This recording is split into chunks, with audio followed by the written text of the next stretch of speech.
Jorge, yo quiero que comencemos esta emisión hablando un poquito de lo que ya usted había anunciado, que vuelve a materializarse. El presidente de Venezuela, Nicolás Maduro, mientras estaba compartiendo en uno de los medios de comunicación de su país, de Venezuela, decía que a él le había llegado una propuesta, pero no, que él iba a extender esa propuesta. Una zona económica binacional, que él inicialmente la había propuesto en Táchira, pero que ahora lo que quería era mandar la documentación al presidente Gustavo Petro para que se ampliara a otros territorios del norte, puntualmente en el Catatumbo. Y comienzan a hacer proyectos de desarrollo económico binacional, la palabra es absolutamente importante, binacional, en ese territorio que comparten los dos países. Y empieza a conformarse eso que usted ya nos había anticipado, doctor Jorge. Vea, esto es gravísimo, esto no es nada nuevo. Si ustedes revisan históricamente, Hugo Rafael Chávez Frías fue el primero que habló de zonas especiales económicas y lo trató de hacer en el Táchira cuando tuvo el primer problema, digamos, con los Estados Unidos para buscar unos beneficios especiales. Eso no le funcionó muy bien, no le funcionó muy bien. Hace tal vez unos 5 o 6 meses ya Maduro había hablado del tema binacional.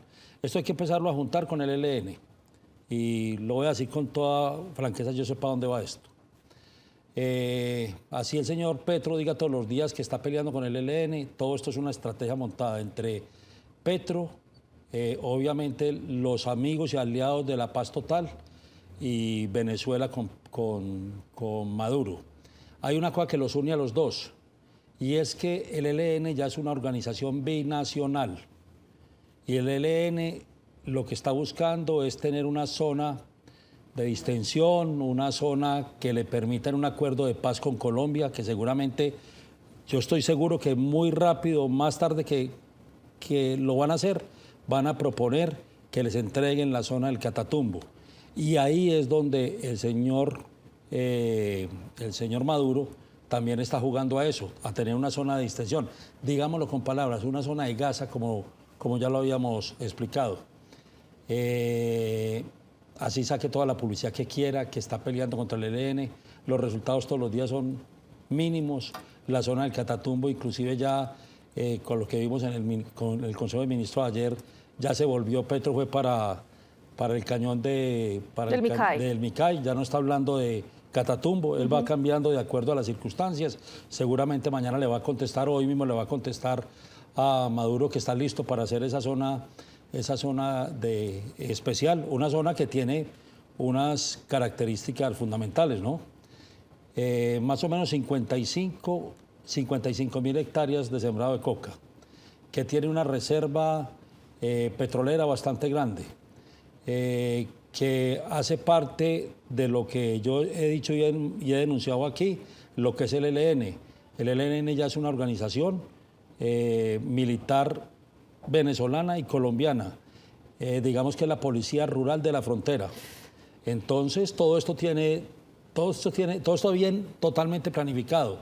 Y uno no entiende a Gustavo Petro avalando proyectos de Venezuela, avalando proyectos de dictador.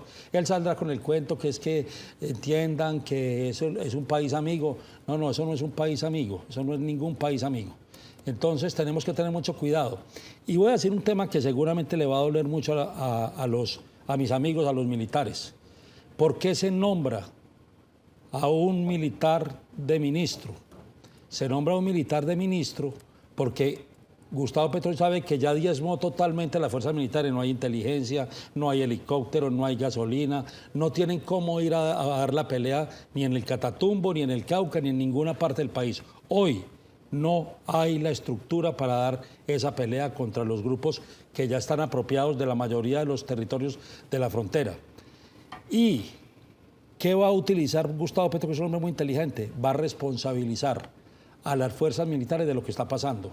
Porque no va a decir, mira, ahí les nombré un ministro militar. Entre otras cosas, curioso, esto es una superficialidad, ni siquiera vale la interrupción, pero ¿vio usted de la crítica que hizo sobre militares gorditos? Que les decía, ¿cómo vamos a tener tenientes gorditos? ¿Usted cuándo ha visto a un general de la guerrilla del ELN gordito? Así es, así es. Entonces va a asumir toda la responsabilidad de las fuerzas militares. Porque cuando no se empiezan a dar los resultados, Petro va a decir, yo por eso les nombré un ministro general, para que ustedes tomaran las determinaciones.